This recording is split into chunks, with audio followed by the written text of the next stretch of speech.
Hey Guy, welcome back to Sleep Among Titans, where we drift through strange and quiet corners of the past, perfect for listening before you sleep. It's always a quiet wonder to think about where these stories travel, finding you in different corners of the world at different moments of the night.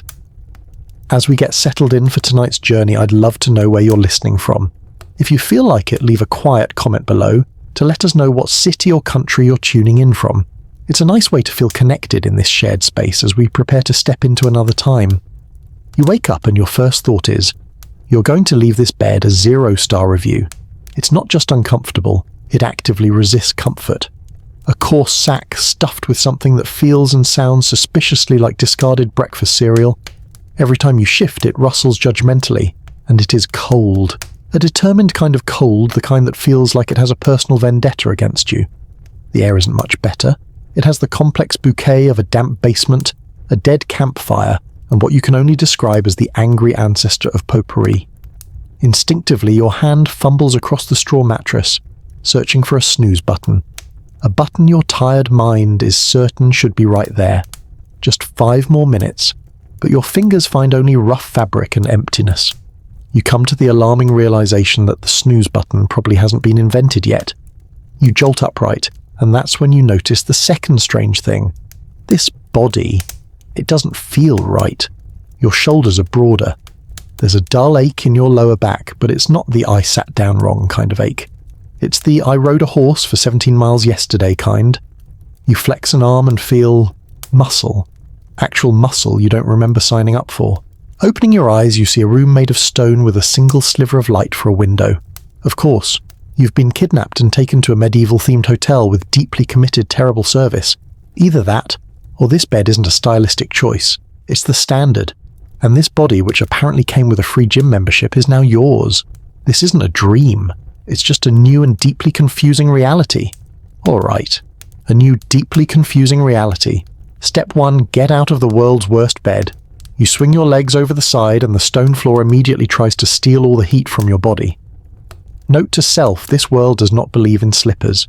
Your room, your stone-walled, drafty prison cell is minimalist, to put it generously. The single arrow-slit window offers a lovely view of more grey stone and a constant chilling breeze.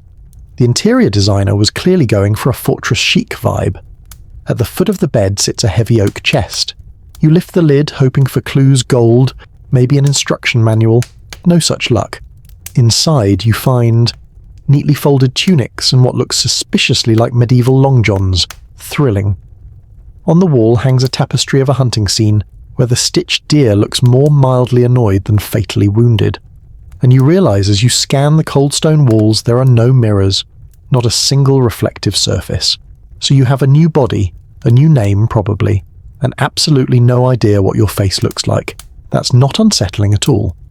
Just then, a soft knock on the heavy wooden door.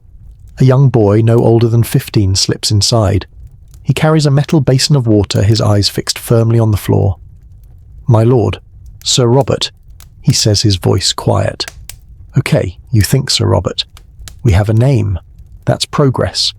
The boy places the basin on the single stool. "Lord Kalen requests your presence in the yard, after you've broken your fast." He bows and scurries out before you can even manage a reply, leaving you alone with your new name, a bowl of lukewarm water, and a summons from your new boss. So, what does a knight do? And more importantly, what will they do to you when they find out you haven't got a single clue? So a new name, a new boss, and a new day. You're standing there in your medieval long johns, which are about as comfortable as they sound, and you decide to tackle the first problem listed on your new invisible agenda: break your fast. The young Squire Thomas, you decide to call him. He looks like a Thomas soon returns with a wooden tray.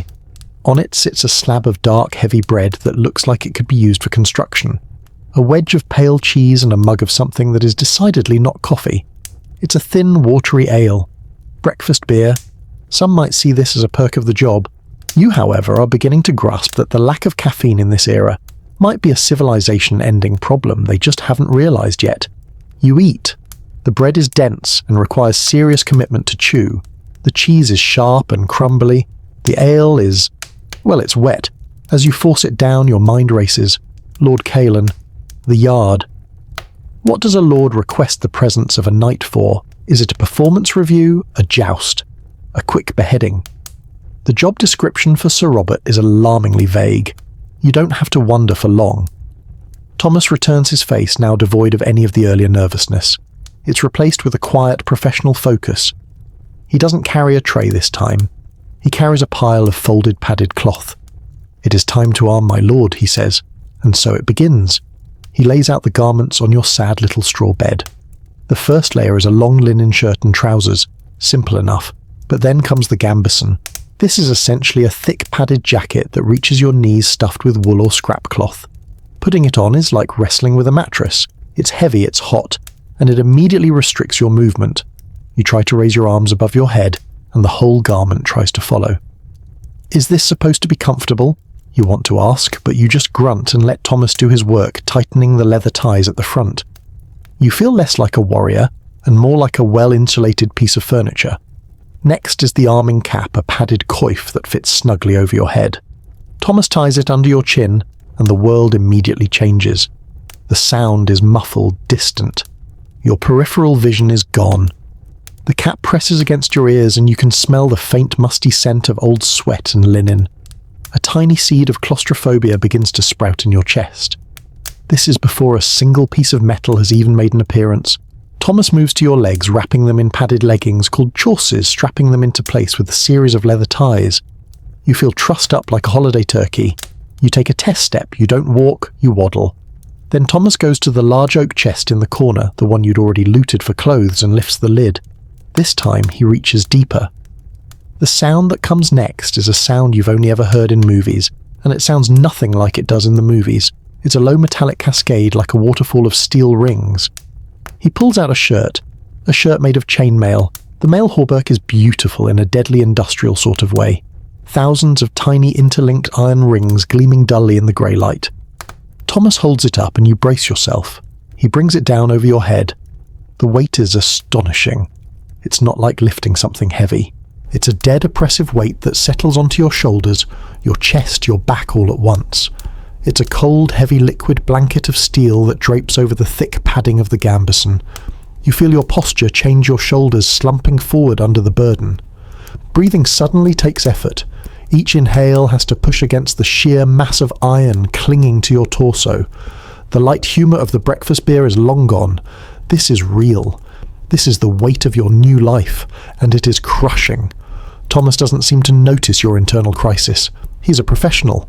He moves with practiced efficiency, strapping on greaves plates of steel to protect your shins and vambraces for your forearms. Each piece adds another layer of weight, another restriction. He slides hardened leather gauntlets onto your hands. You try to make a fist. The movement is clumsy, slow. You can't feel anything. You couldn't pick up a coin if your life depended on it. And then comes the final piece. The crown jewel of this entire awful ensemble. The great helm. Thomas holds it up. It's a bucket. A flat-topped, featureless steel bucket with a narrow cross for vision and breathing. There's no romance to it. It is a purely functional object designed to stop a sword from splitting your skull. He holds it poised above your head. You give a tiny, almost imperceptible nod. He lowers it. Darkness. Absolute, instantaneous darkness. Then your eyes adjust to the thin slits of light from the cross-shaped visor. The world is gone, replaced by a tiny cruciform window. Every sound is gone except for one, the sound of your own breathing, echoing loud and wet and panicked inside the steel chamber. The claustrophobia that was a tiny seed is now a full-blown thorny tree wrapping around your lungs. You're sealed in. You are blind. You are deaf. You're no longer a person. You are a thing. A walking iron effigy piloted by a terrified modern mind who just wanted a decent cup of coffee. Thomas takes a step back. Sir Robert. His voice sounds like it's coming from the bottom of a well. You try to take a step forward and the noise is deafening. A symphony of clanking steel, groaning leather, and the muffled scrape of your boots. You feel clumsy, top-heavy, and utterly terrifyingly vulnerable.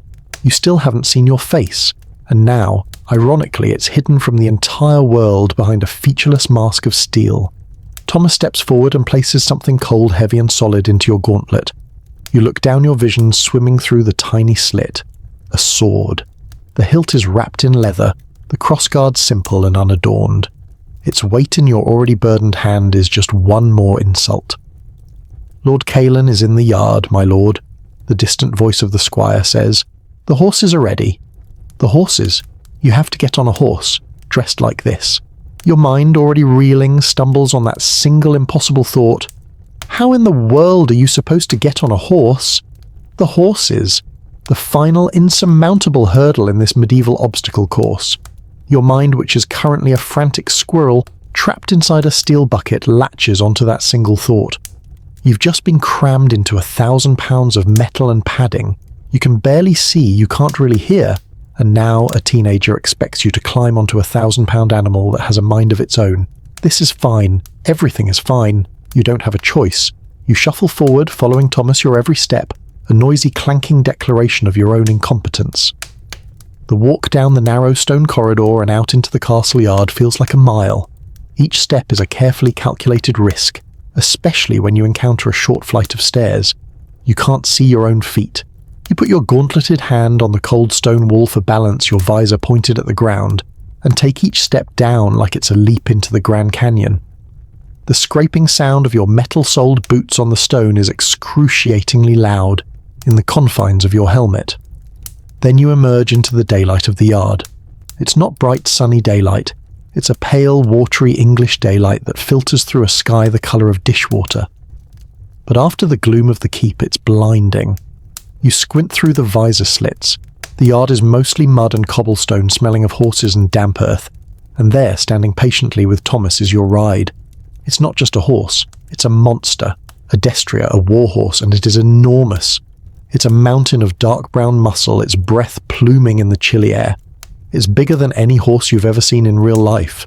Its eyes, dark and intelligent, seem to watch you with a calm, knowing appraisal, as if it's fully aware you're a complete fraud. It stands perfectly still, tethered not by rope, but by training and discipline. This animal is a professional. You are the amateur. Thomas holds the reins, looking at you expectantly. Near the horse is a small wooden platform, a mounting block. Thank God.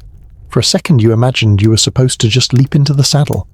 The process of getting on is, without exaggeration, the least dignified moment of your life so far. You place a clanking metal-clad foot onto the block. So far, so good. Now for the stirrup. You lift your other leg, but the combination of the stiff gambeson and the steel plates on your thighs means your leg doesn't bend properly. You can't see the stirrup. You can only fish for it with your foot. You feel a nudge from behind. It's Thomas giving you a firm, unceremonious shove on the backside to help you up. It's less of a graceful mounting and more of a bundled sack of noisy metal being hoisted into place. You land in the saddle with a heavy thud and a loud creak of leather. For a moment you're sure you're going to topple right over the other side. But you grab the pommel of the saddle, a big horn-like piece of wood and leather, and steady yourself.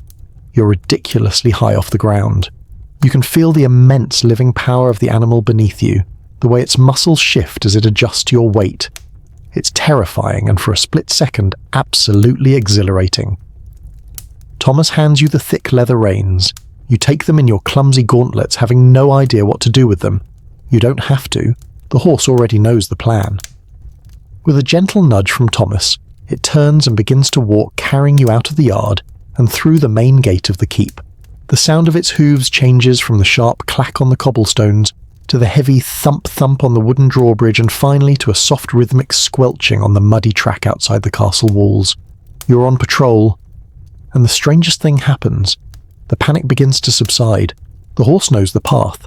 It plods along at a steady, unwavering pace, navigating the trail that winds through the sparse woods and damp fields surrounding the keep.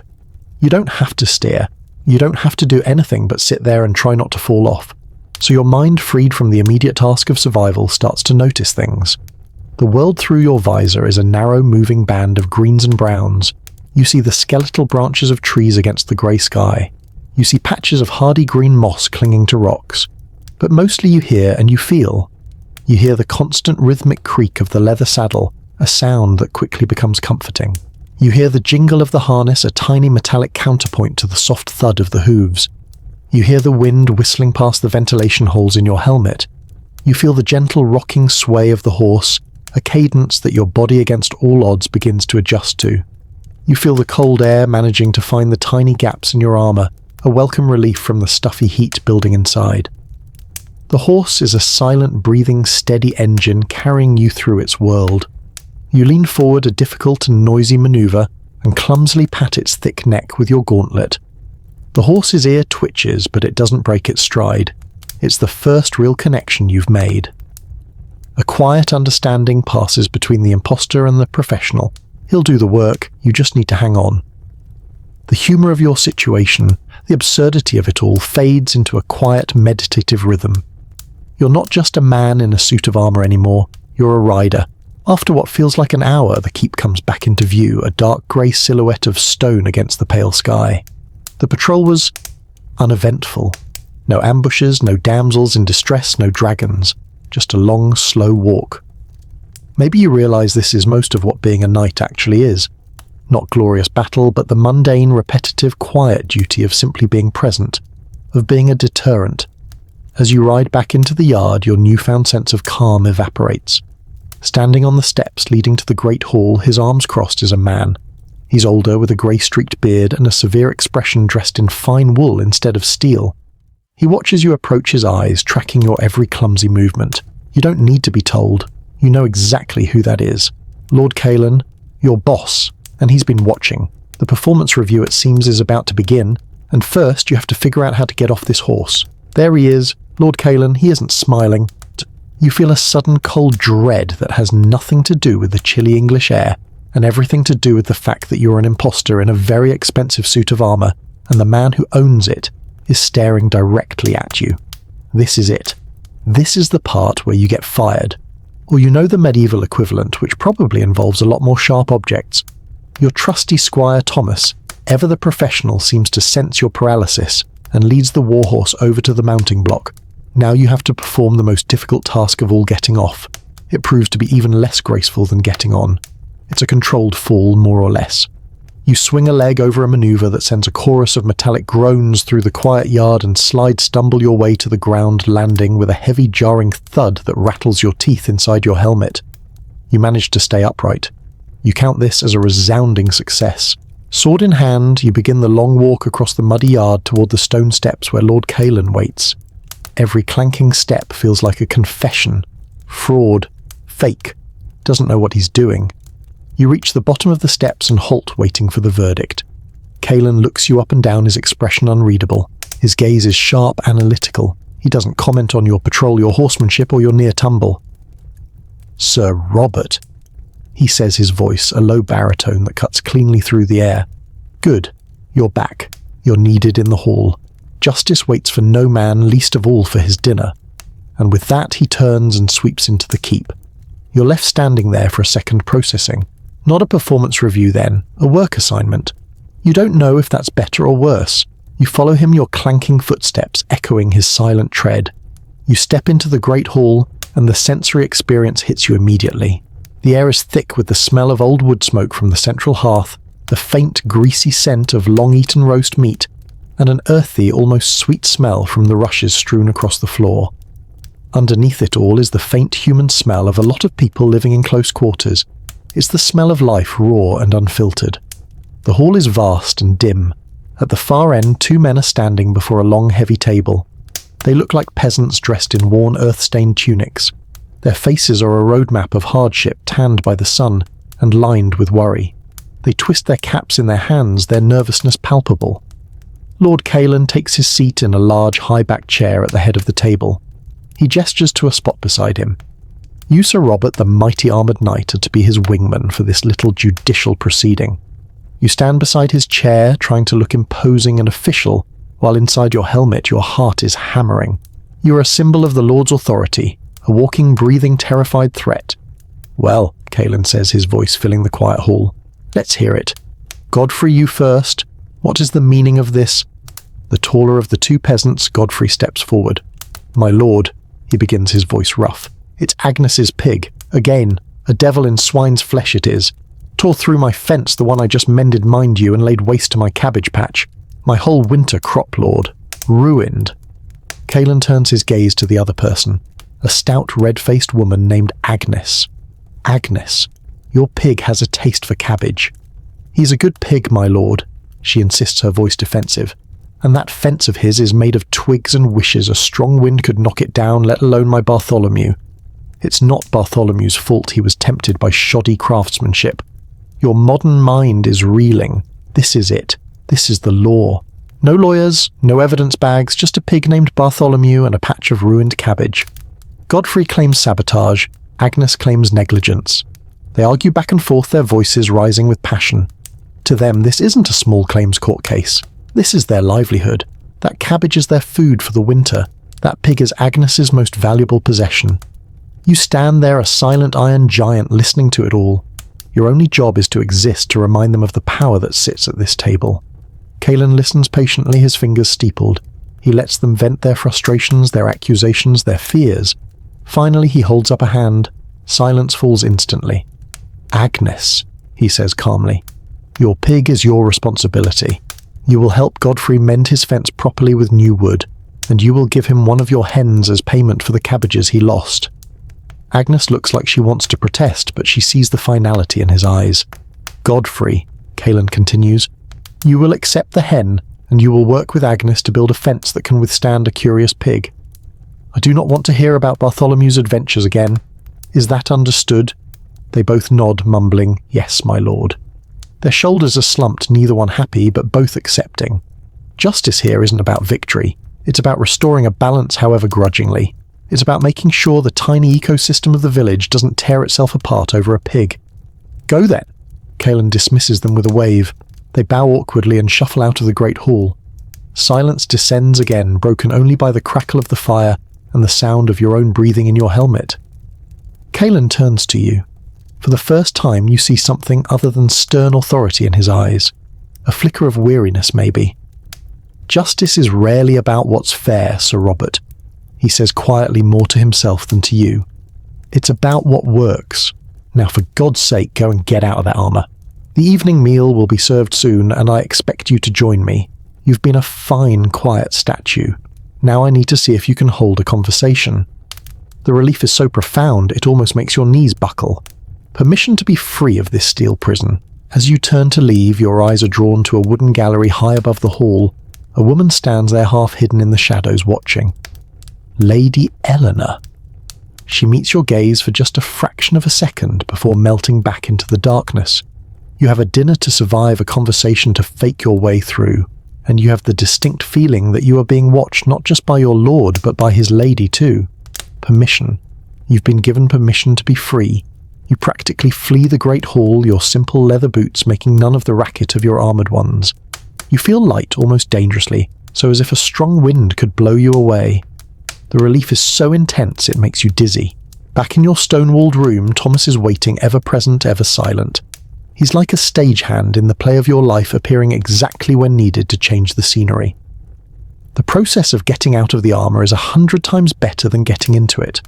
First, the helmet. Thomas lifts the heavy steel bucket from your head, and the world rushes back in. Sound, air, light, it's an overwhelming, glorious flood. You take a deep, shuddering breath of cool, musty air, and it feels like the sweetest thing you've ever tasted. Then comes the mail hauberk. As Thomas helps you lift the crushing weight of the chainmail over your head, you feel your spine decompress. It's like putting down a burden you didn't even realize you were still carrying. You shrug your shoulders, rotating your arms, reveling in the simple, forgotten freedom of movement. Once you're down to the simple tunic and trousers you started the day in, Thomas gives a silent bow and disappears, leaving you truly alone for the first time in hours. You walk over to the basin of water left for you that morning. It's cold now, but you don't care.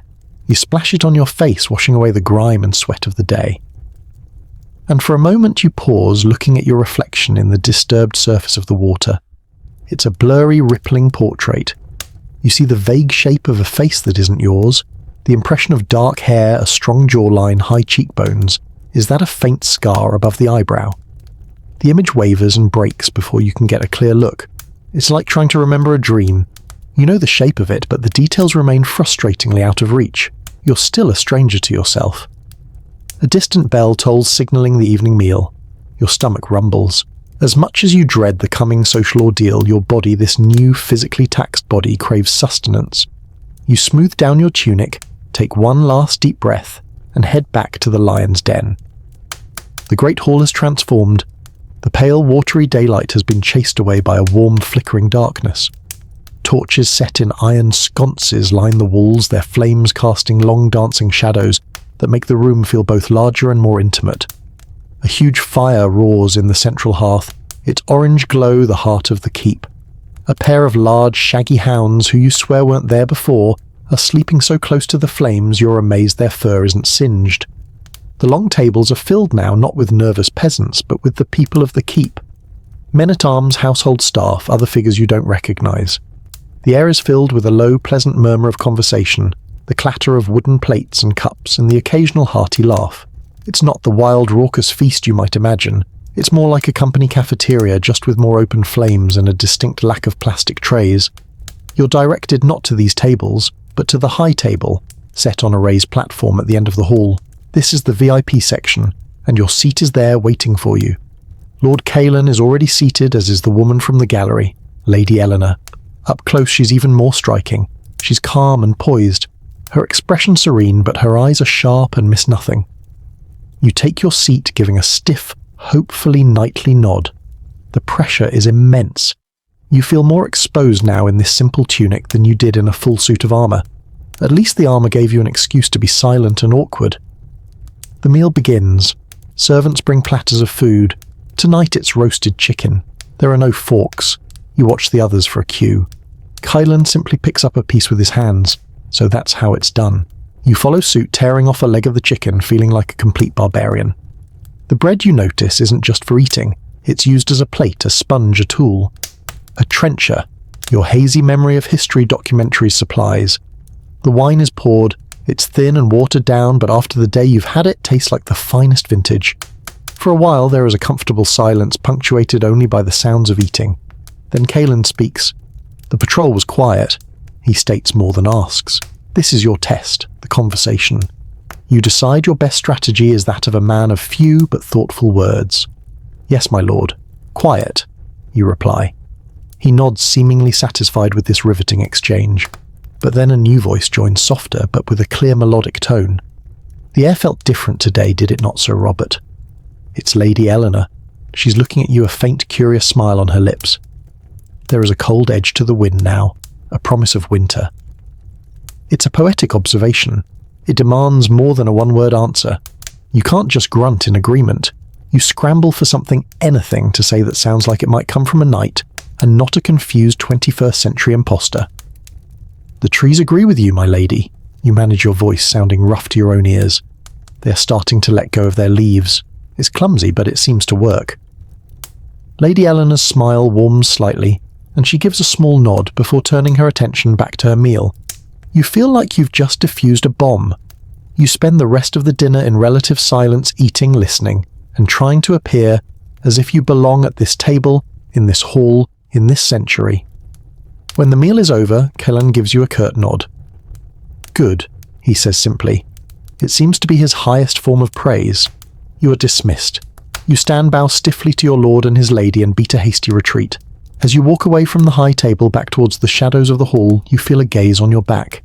You glance over your shoulder. It's Lady Eleanor. She's watching you again, her head tilted slightly. Her expression is no longer just curious. It's thoughtful, analytical, as if she's just been given a puzzle and is trying to work out how the pieces fit together. You have survived dinner. You have survived a conversation, but you haven't gone unnoticed.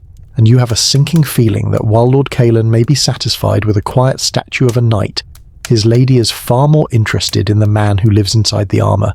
You walk away from the high table, the ghost of Lady Eleanor's gaze prickling the back of your neck. You've survived. You navigated a minefield of social etiquette, armed with only grunts and clumsy observations about the weather, and you've come out the other side. But the feeling isn't one of triumph. It's one of deep, profound exhaustion layered with a simmering unease. You can't go back to your room. Not yet. The cold stone walls feel too much like a cage right now. You need air. You need space to process the sheer insanity of the last 12 hours. You find yourself wandering down a dark corridor, your boots making soft sounds on the stone flags. You follow it until you find a heavy door that leads out onto a covered stone walkway overlooking the main yard. The keep is settling down for the night. The sky above is a deep star-pricked indigo. The yard below is empty, save for a few stray chickens pecking at whatever was spilled from the kitchens. The air is cold and clean. You lean against a stone pillar, the rough cold surface a welcome reality against your back. You close your eyes just for a second. My lord Sir Robert. Your eyes snap open. A young woman, a handmaiden by her simple dress and white coif, is standing a respectful distance away. How she moves so silently you have no idea. My Lady Eleanor requests your presence in the solar, she says, her voice a soft whisper. Of course she does. Your heart sinks. You had a feeling your day of trials wasn't over yet. There's no refusing. A request from the Lady of the Keep is a command. You give a curt nod and follow the handmaiden, your mind racing. What could she possibly want now? To quiz you on poetry? To ask why you eat chicken like a starved wolf? The handmaiden leads you to a part of the keep you haven't seen, up a winding staircase to a heavy polished oak door. This is the solar, the private living quarters of the Lord and Lady. It is a world away from the rest of the keep. Where the great hall was vast, smoky and functional, the solar is intimate and warm. A well-tended fire crackles in a smaller, more ornate fireplace. Woven tapestries rich with colour hang on all the walls, depicting not scenes of battle, but fields of flowers and mythical creatures. They make the room feel soft and quiet. The air is scented with dried lavender and beeswax. There are actual cushions on the wooden benches. This is a space of comfort, a space of peace. Her space. Lady Eleanor is sitting on a bench near the fire, a piece of intricate needlework resting in her lap. She looks up as you enter. Without the formal setting of the high table, she seems younger, less intimidating, but her gaze is just as piercing. You stop just inside the door, feeling large, clumsy, and utterly out of place. You are a blunt instrument of war in a room dedicated to art and quiet contemplation. You don't know what to do with your hands. You don't know where to look. You settle for staring at a point on the wall just over her shoulder. She puts down her needlework. Sir Robert, please, she says, gesturing not to a seat but to the large mullioned window that looks out over the dark countryside. Stand there if you would. It's a strange request. You obey, moving to the window and standing at ease like a sentry. You're a guard then. That's a role you can understand. You look out the window, your back mostly to her, providing a silent, brooding presence. Then you hear a soft wooden sound. She has picked up an instrument resting by her side. A lute. You hear the whisper of her fingers finding the strings. And then she begins to play. The music is beautiful. It's not a cheerful tavern tune. It's a slow, melancholic melody in a minor key that seems to hang in the warm air like dust motes in a sunbeam. After a few bars, she begins to sing. Her voice is clear and pure, filled with a sadness that feels ancient. You don't catch all the old-fashioned words, but you understand the theme. It's a song about the sea, about a knight who sailed away and never returned, about a lady waiting on the shore as the seasons turn. The song is so achingly sad, so filled with genuine longing that it cuts right through your modern defences. You forget to be awkward. You forget you're an imposter. You just listen.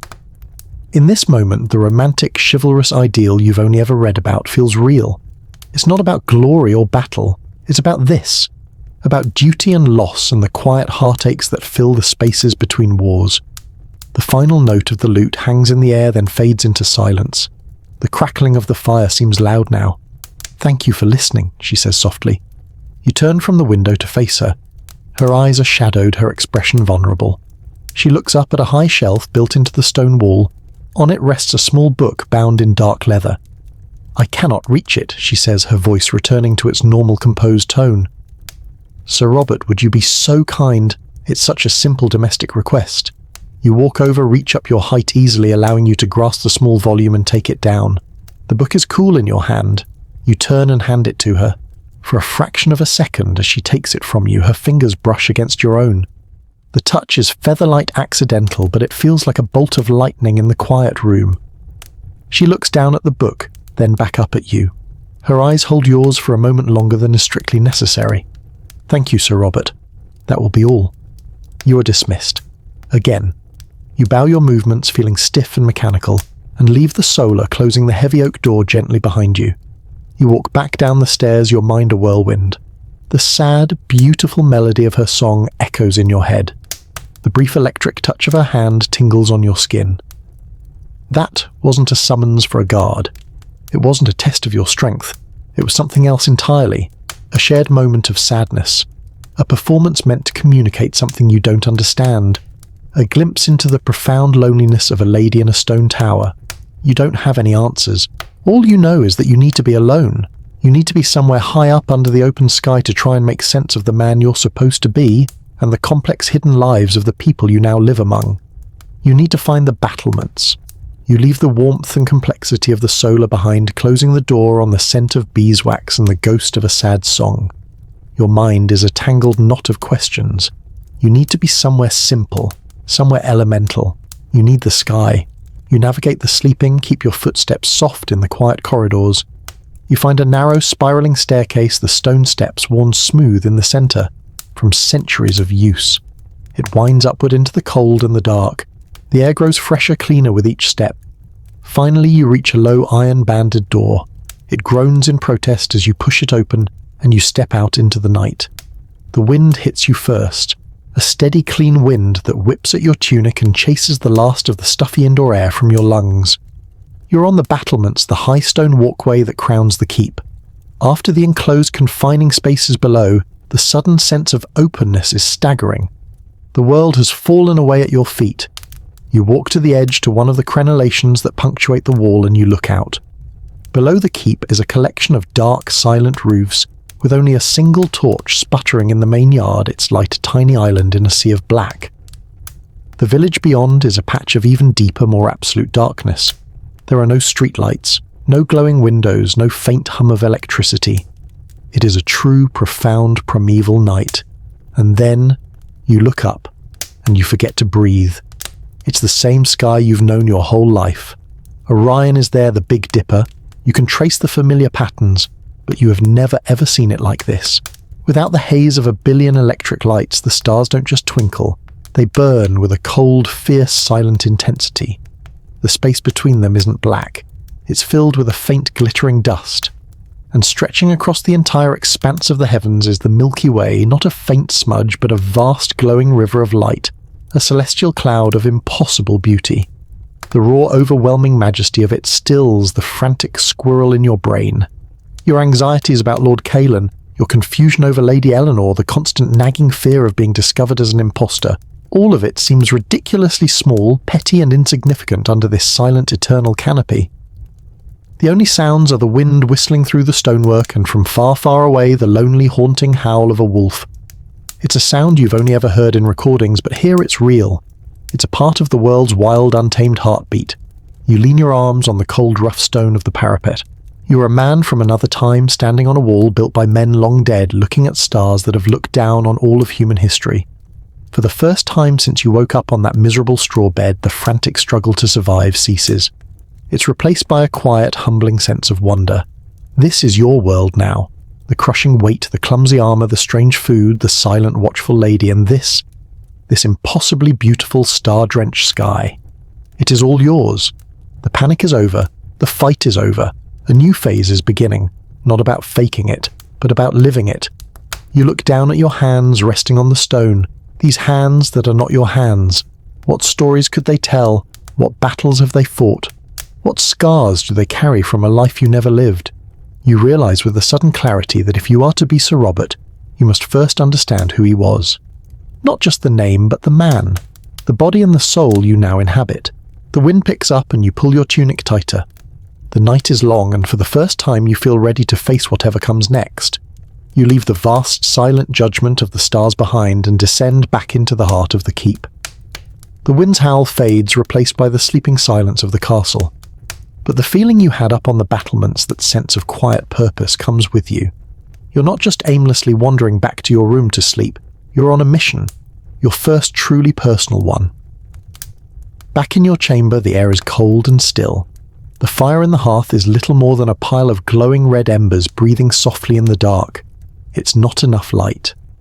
You find a stub of a tallow candle on the small wooden table, and after a moment of fumbling with a flint and steel that you find beside it, a skill you're surprised to discover your hands already know, you manage to coax a tiny flickering flame to life. In the small, intimate circle of a wavering golden light, your room seems less like a cell and more like a sanctuary. This is the place. This is the time. You are the archaeologist, and the artifact you're about to study is yourself. You start with your hands holding them up in the candlelight. They are without a doubt the hands of a stranger. They're broad, the knuckles are thick, and the palms are a landscape of calluses. This is the topography of 1,000 hours spent gripping the leather hilt of a sword, the wooden shaft of a lance, the reins of a horse. On the back of your right hand, a thin, silvery scar runs from your thumb to your wrist. A glancing blow from a dagger in a tavern brawl, a training accident. It's a clean line, almost elegant in its story of past violence. You pull your tunic over your head, and the chilly air raises goosebumps on your skin.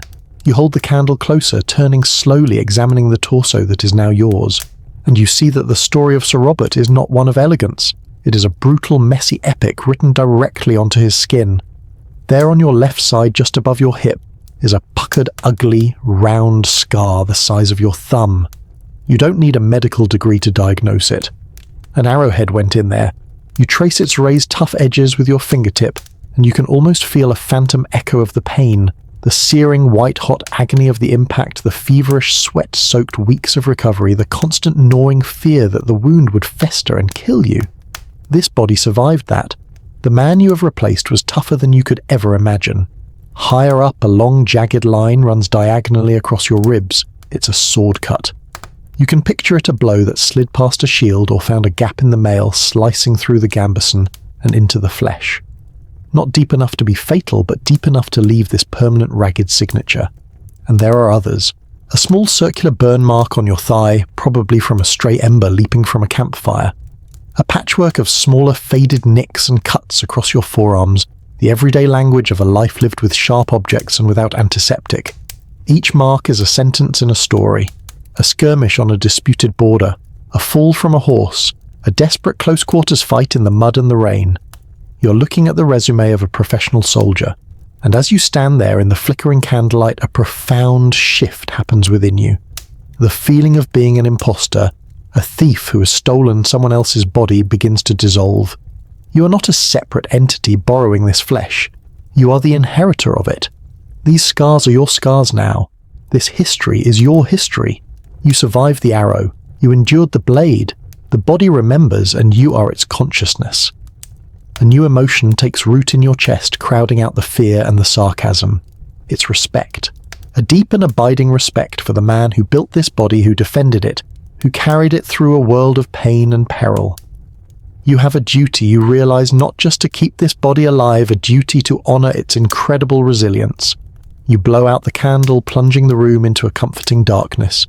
You cross to the straw mattress and lie down. The bed doesn't feel rough or uncomfortable anymore. It feels earned. It is the bed of a man who has survived the day, who has survived many, many hard days before this one. As you lie there listening to the quiet sounds of the sleeping keep, the questions in your mind are no longer about immediate survival. They are deeper. Where did a man with a life like this find peace? In a world so filled with pain and violence, what did he hold on to? What did he believe in that gave him the strength to get up and do it all again the next day? You don't have the answers. But for the first time, you feel you might have the time to find them. You close your eyes, and for the first time in this new life, you feel you are truly home. You wake up slowly. For the first time, the process is not one of confusion or panic. It is simply the act of returning to consciousness in a cold room. The straw mattress beneath you is a familiar landscape of lumps and valleys. The dull ache in your shoulders from yesterday's armor is a familiar companion. This is your life. The thought doesn't inspire dread anymore. It just is. As you lie there in the grey morning light, a strange feeling surfaces. It's not a thought, but a physical pull, an instinct. It's a habit you realize etched into the muscle memory of this body. After a night spent contemplating a past filled with violence and pain, this body knows where to go. It's an urge for something other than food or duty, an urge for stillness. You dress in your simple tunic and trousers and leave your room following this invisible current. The keep is beginning to stir. You hear the distant clang of the blacksmith's hammer, smell the life-affirming scent of bread baking in the kitchens. Servants hurry past, their faces still soft with sleep. You are a part of this waking organism now, but your path this morning is different. The instinct leads you to a small, heavy wooden door tucked away in a quiet corner of the inner bailey. It's a chapel. Small, unadorned, built from the same rugged grey stone as the rest of the keep. You push the door open and step inside. The change is immediate and absolute. The air inside is cold, but it's a different kind of cold. A deep, hallowed cold that seems to emanate from the very stones a cold, that has witnessed centuries of quiet prayer. The air is thick, heavy with the ghosts of incense, the sweet waxy smell of candles, and the dry, clean scent of ancient stone. The space is tiny. A simple stone altar stands at the far end bare, except for a wooden cross and 2 unlit candles. A handful of rough-hewn wooden benches serve as pews. Light doesn't flood in here. It seeps in through a single tall, narrow stained glass window. It depicts a stern-looking saint wielding a sword against a rather cartoonish dragon. The coloured light blues and reds and golds paints a shifting mosaic on the dusty stone floor. You are not alone. A man in a simple brown robe, a monk or the keep's priest, stands with his back to you at the altar. He is chanting. It's not a song. It's a low, resonant, monotonous drone in Latin. The words are utterly meaningless to you. For all you know, he could be reciting a recipe for pottage or listing off his grievances with the local weather. Your modern secular mind immediately wants to dismiss it. It's just superstition, rote memorization. What comfort could there possibly be in mumbling words you don't even understand? You find a place in the deep shadows at the back of the chapel, leaning against the cold wall, content to simply observe this strange ritual. The priest's movements are as repetitive as his words. He makes the sign of the cross, he bows his head, he genuflects. It is a dance of devotion performed 1,000,000 times in 1,000,000 chapels just like this one all across the known world. And as you stand there listening, a strange thing begins to happen.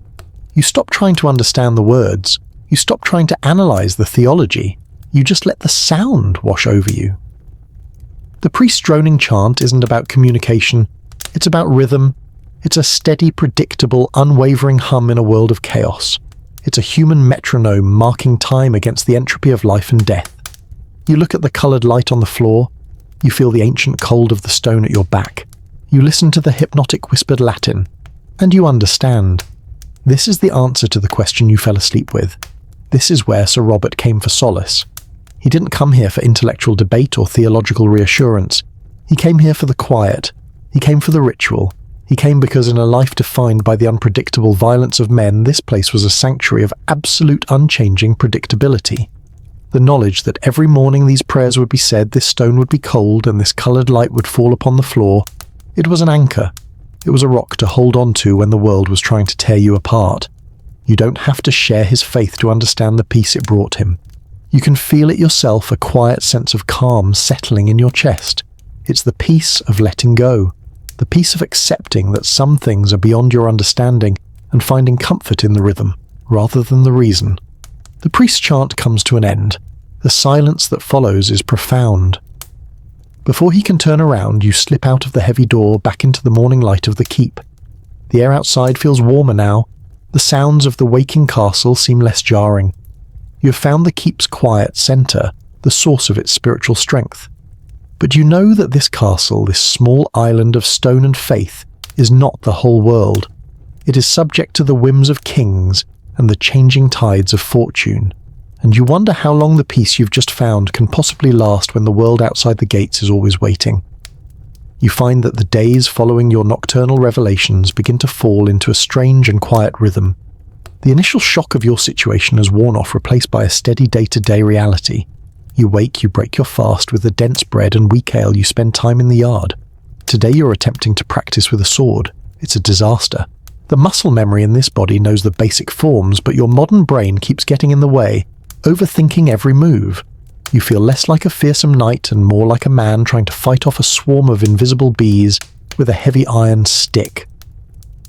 Thomas, your long-suffering squire, watches from a safe distance, his expression a perfect professional blank, but you're sure you can see a flicker of pity in his eyes. You're actually starting to enjoy this. The simple physical exertion, the feeling of the sun weak as it is on your face. The world has shrunk to the size of this castle yard. It's a world you're starting to understand, a life you're starting to live. The peace you felt in the chapel has followed you out into the day, and then the peace is broken. A single clear note from a horn blasts from the watchtower on the main gate. It's not a frantic call to arms, but a formal announcement. Instantly, everything stops. The blacksmith's hammer falls silent. The men-at-arms practicing at the other end of the yard lower their staffs. Everyone turns to look. You follow their gaze. A lone rider is approaching on the muddy track that leads to the keep. Even from this distance, you can see the exhaustion in the slump of his shoulders and the tired, plodding gait of his horse. He carries a leather satchel slung over his shoulder. He is a messenger, an intrusion, a whisper from the wide, unknown world. Lord Caelan emerges from the great hall and you fall into step behind him as he walks to the gate to meet the rider. There's a formality to it all, a ceremony. The messenger, a man whose face is caked in dust and weariness, dismounts and bows low. He reaches into his satchel and produces not a simple letter, but a scroll of heavy parchment tied with a dark blue ribbon, and sealed with a formidable-looking glob of red wax stamped with the crest of a leopard. Your 21st century mind boggles at the sheer inefficiency of it all. This man has likely ridden for days through rain and mud, sleeping in ditches just to deliver one piece of information that could have been sent in a fraction of a second. But as you look at the heavy wax seal, you understand. This isn't just about information, it's about authority. The physical journey, the tired horse, the unbroken seal, they are all part of the message. They prove its importance. The scene moves to the Great Hall. It is not a public reading. Lord Caelan sits at the head of the high table. You stand at his right. The keep steward, a balding, anxious-looking man named Walter, stands at his left. And the priest from the chapel is there, his presence a clear indicator of his role as one of the few truly literate men in the keep. The priest takes the scroll. He uses a small, sharp knife to carefully slice under the wax seal. The cracking sound is sharp and decisive in the silent hall. He unrolls the parchment and you catch a glimpse of the writing. It's a beautiful, elegant script of black ink with elaborate curling letters. It's also completely incomprehensible to you. Another thing you can't do, you can swing a sword like a clumsy farmer, and you can't read the language of your own lords. The priest clears his throat and begins to read aloud. His voice is flat, devoid of emotion, simply relaying the words on the page. The letter is from the king. It speaks of the ongoing campaigns in France of valour and victory, of the great cost of maintaining an army across the sea. It is filled with flattering formal language, and then it gets to the point. To continue God's work and secure the realm, the king requires a new levy, a special tax from all his loyal subjects, 10% of the autumn harvest, to be collected immediately. Silence. The priest finishes reading and rolls the scroll back up. The news hangs in the air, heavy and unwelcome. Walter the steward lets out a quiet sigh, and you can practically see the abacus clicking in his head as he calculates the cost. 10%. That means less grain in the storehouse for the winter, less seed for the spring planting, less food on the table for every single person in this keep, from the lord down to the lowliest kitchen hand. You look at Lord Caelan. His face is like a mask carved from stone. There's no anger, no outburst, just a grim, weary acceptance. This is the price of loyalty. This is the burden of leadership. This letter, written by a faceless clerk in a warm room 100 miles away, will have a very real, very cold impact on the lives of Godfrey and Agnes and their pig Bartholomew. Caelan turns to the steward. See to it, Walter. Make the assessments. Be fair, but be firm. The king's levy must be paid. He then looks at you, and for a moment the look in his eyes isn't that of a lord to his knight, but of one man to another sharing a burden. The world is larger than these walls, Sir Robert, he says, his voice low. Never forget it. The peace you had found this morning is gone, replaced by a new, more complex understanding. This keep isn't an island. It's a small, fragile boat floating on the vast, turbulent ocean of the kingdom's politics, and the tide is controlled by distant, powerful hands. You now understand that the scars on your body weren't just from random violence. They were likely earned in service of these same distant powers, fighting for a cause decided in a letter just like this one. The messenger is given food and a bed for the night. Tomorrow he will ride on carrying other letters to other lords. The great, slow, inefficient machine of the kingdom grinds on, and you're just one small cog within it. The king's letter is not a bomb that explodes, it's a seed that is planted, a seed of anxiety. In the days that follow, you feel a subtle shift in the very atmosphere of the keep. The low murmur of conversation in the great hall is a little more hushed. The work in the yard is done with a little less laughter. A grim determination settles over the people, the quiet, stoic resilience of those who are used to enduring the whims of distant, powerful men. Life, however, does not stop. It cannot. The timing of the letter is cruel, for it coincides with the most important event of the year, the harvest.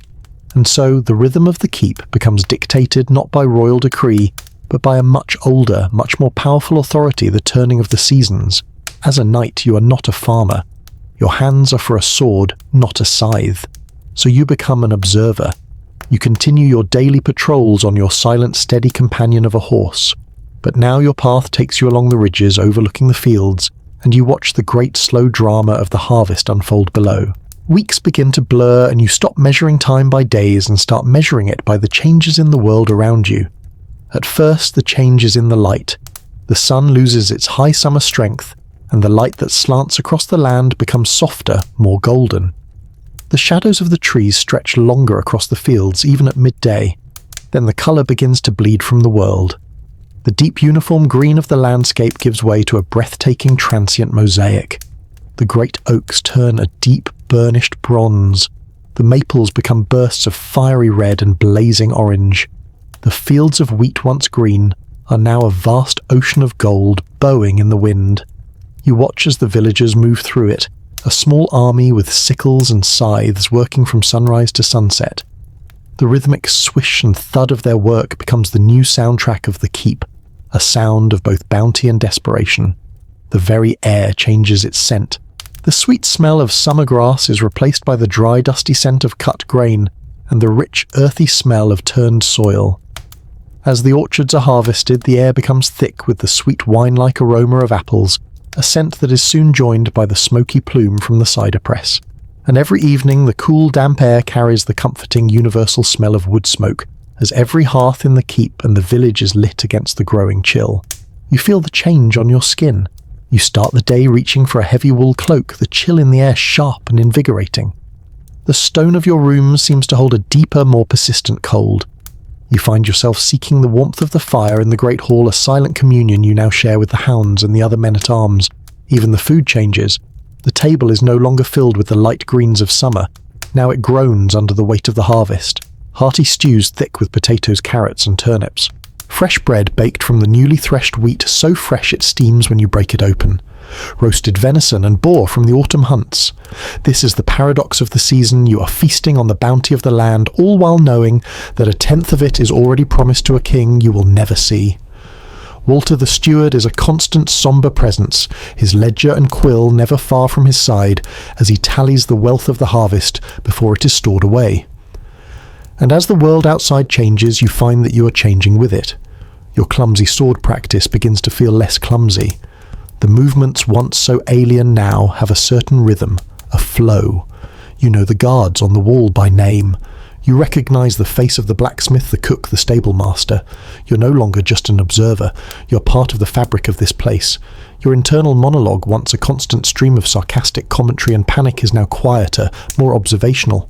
You feel the collective worry of the harvest, the shared burden of the levy. Their concerns are becoming your concerns. The last of the harvest is brought in. The fields lie bare and brown. The trees are now skeletal, their bony fingers clutching at the grey sky. And then one morning you wake to a world transformed again. You look out the narrow window of your room and you see it. Snow. Not a blizzard, just a quiet, gentle flurry of fat white flakes drifting lazily down from the sky. They settle on the roof of the stables, on the bare branches of the trees, on the dark, sleeping earth. The world is hushed, muffled, clean. The first snow. It is the final punctuation mark on the season. Winter is here. You stand there watching the flakes fall and you think back to your very first morning in this room. The panic, the confusion, the feeling that your life was over. It feels like it happened 100 years ago to a different person. The heavy armour, the intimidating lord, the strange food, the mysterious lady. None of it feels strange anymore. The extraordinary has day by day, harvest by harvest, season by season, become your ordinary. It has become your life. It has become familiar. Winter settles over the keep, not as a harsh siege, but as a quiet, sleeping blanket. The world shrinks to the confines of the castle walls, and the rhythm of life slows to the pace of a slumbering heartbeat. The frantic first days of your arrival now feel like a memory from someone else's life, a story you once heard. The world that was once so terrifyingly alien has become, through sheer repetition, profoundly and comfortably familiar. You wake in the morning, and the cold from the stone floor is no longer a shock. It's just the way the morning greets you. The lumpy straw mattress is not a hardship. It is simply your bed. You know before he even knocks that in a few moments Thomas will arrive with a basin of cold water. You know the bread for breakfast will be dense and the ale will be thin, and you find you wouldn't have it any other way. It is the taste of your morning. The ritual of arming, once a claustrophobic nightmare, is now a meditative routine. You and Thomas work together in comfortable silence, a well-practiced team. The padded gambeson is a welcome warmth against the winter air. The male hauberk is no longer a crushing weight, but a protective second skin, its heavy presence on your shoulders, a familiar reassurance. You lower the great helm over your head yourself, and the world narrows to the familiar cruciform slit your own breath, a steady rhythmic companion in the quiet steel chamber. The armor is not a prison. It is your work uniform. It is the shell that allows you to move through this world. Your duties are no longer a series of terrifying improvisations. The patrols continue even in the snow. You ride out your horse's breath, pluming white its hooves, making soft crunching sounds in the fresh powder. The world is a masterpiece of black and white, the dark skeletal trees against the brilliant snow. You know this path by heart. You know the way the wind sounds as it gusts across a particular open field. You know the spot where a fox has its den. Your horse is not an unpredictable beast, but a partner. You move together, a single silent entity gliding through the winter landscape. You stand beside Lord Caelan in the great hall, not as a nervous decorative statue, but as his trusted right hand. You listen to the minor disputes of the villagers, but now you understand the context, the family histories, the unspoken tensions. Sometimes Caelan will look to you and raise an eyebrow, and you will give a slight nod or a subtle shake of your head. A whole conversation in a single gesture. You have learned the language of this place, a language that is spoken not with words but with shared experience and understanding. You see Lady Eleanor from time to time walking in the cloistered garden, her dark cloak a stark contrast to the snow. The intense curiosity that once simmered between you has settled into a quiet, respectful distance. There is a story in her sad songs, a story in her watchful eyes, but you no longer feel the desperate need to understand it. You accept it as you accept the winter snow and the coming of the spring. It is simply part of the tapestry of this keep a thread of melancholy, woven into the fabric of your life. One evening you find yourself on the battlements again, watching the winter sunset. The sky's a blaze of pink and cold orange. You lean against the same stone where you once felt so lost, and you try as an experiment to remember your old life. The one before this.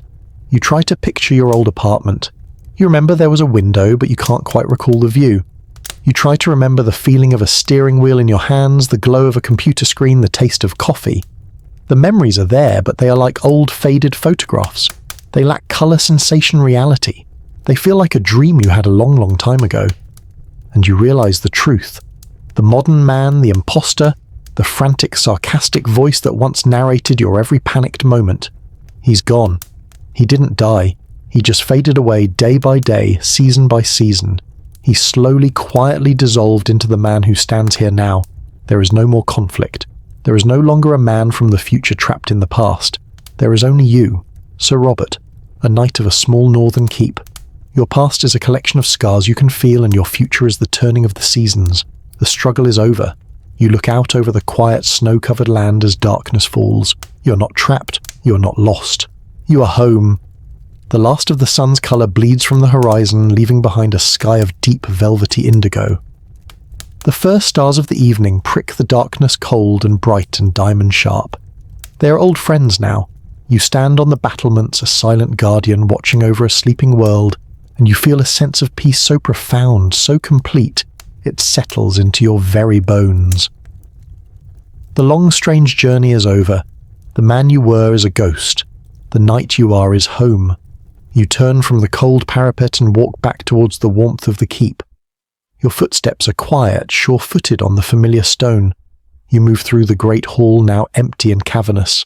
The great fire has been banked for the night, a huge glowing heart of embers pulsing in the centre of the hall.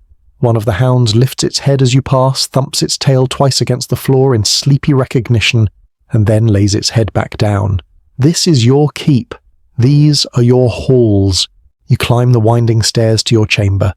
You don't need a candle tonight. You know every step, every turn. You know the exact spot on the floor that creaks. You enter your room, a space of familiar shadows and cold, still air. You shed your simple tunic and trousers, the rough wool a familiar texture against your skin, and you slide into your bed.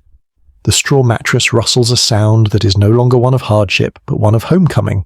You pull the heavy, scratchy wool blanket up to your chin. The day is done. The aches in your muscles are a satisfying reminder of a day lived well.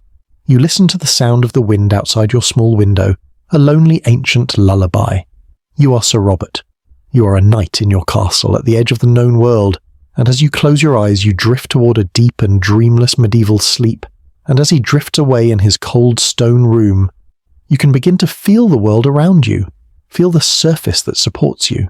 It is not a bag of rough straw. Feel the softness of your own mattress, the way it gives and holds you. Sir Robert felt the biting chill of the winter air, but you can feel the gentle warmth of your room, the safety of the space you have made for yourself. As he pulled a coarse woolen blanket to his chin, you can feel the softness and the comforting weight of your own covers. Let the story of his hardships serve only to deepen your own sense of peace, your own feeling of profound safety. You have walked a long way with him today. You felt the crushing weight of his armour. You stood with him as he faced his lord. You heard the sad, quiet beauty of his lady's song. You saw the world through his eyes, a world of harsh justice, simple faith and quiet duty. You felt the seasons turn and watched as a strange and frightening world became his home. But that story is over now. His journey is complete. He is at peace in his time, and you can now be at peace in yours. You can let the stone walls of the keep dissolve. Let the scent of wood smoke and damp earth fade from your mind. Let the memory of the cold wind and the distant howl of the wolf drift away. They belong to Sir Robert now in his past. They are not needed here in your present. All that is needed now is the quiet rhythm of your own breathing. Feel the gentle rise and fall of your chest, a slow, steady, peaceful tide pulling you away from the shore of wakefulness. Let go of the day you have had. Let go of the story you have heard. There is nothing more you need to do, nothing more you need to see. There is only this quiet moment, this soft darkness, this gentle pull toward your own dreams. Sleep now, sleep well.